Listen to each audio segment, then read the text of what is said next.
It's tough to get your first real job, especially in today's economy. So getting your resume and your interview right is incredibly important. Here with everything you need to know, job hunting expert Gordon Reeves, the author of Can I Wear My Nose Ring to the Interview? Welcome. Thanks. How are you? I'm well. And people have actually asked you this question? Oh, this is a real question. I've been asked many times as I counsel young people, and I actually say yes, wear your nose ring. If you're a nose ring wearer, just understand that 50% or more of the people out there may not hire you.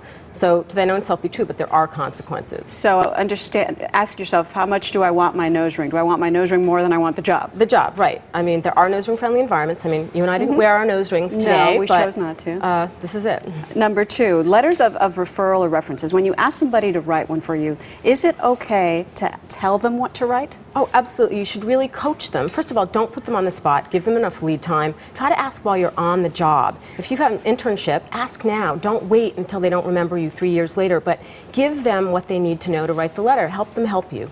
You talk about being anecdotal on your resume. What do you mean by that? Making your resume a story? A story, sure. Everything has to be packaged as measurable deliverables, real stories that you can tell to show the employer what you can do for them. And the story has to be different for every single job you apply for. You have to redo the resume. You have to be able to talk about what you did. If you saved a printer $10,000, whatever you did, make sure the employer knows what you can do for him. And here's my pet peeve. Typos. Is it just me, or are they absolutely not okay under any circumstances? Oh, I say not a single typo. Game over. Thank you. You did not care enough to send the very best. Thank you very much.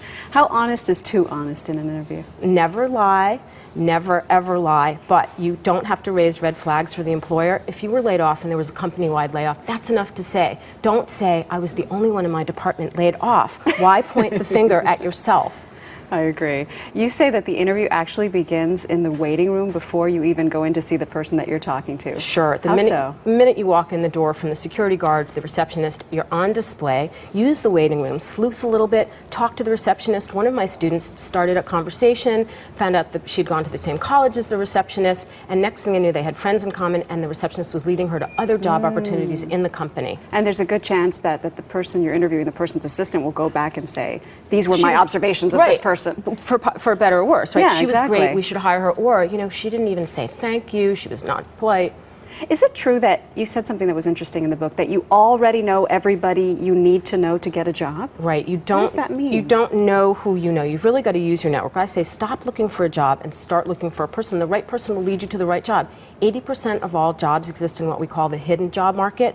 They're never advertised. And 80% of all jobs, not the same, are by personal referral. So you've got to tell everyone you know that you're looking, what you're looking for, friends, family, community, religious community, Facebook, everywhere. And lastly, when somebody says to you in an interview, tell me about yourself, what are they really asking? They're not asking for your life history. They're asking for an oral summary of the qualifications you have to do that particular job, headlining. So the question might as well be, what can you do for me? Exactly. All right, Ellen, thank you very much. Thanks so much. For more job hunting tips, go to our website. We'll have more of Ellen's book on there, earlyshow.cbsnews.com.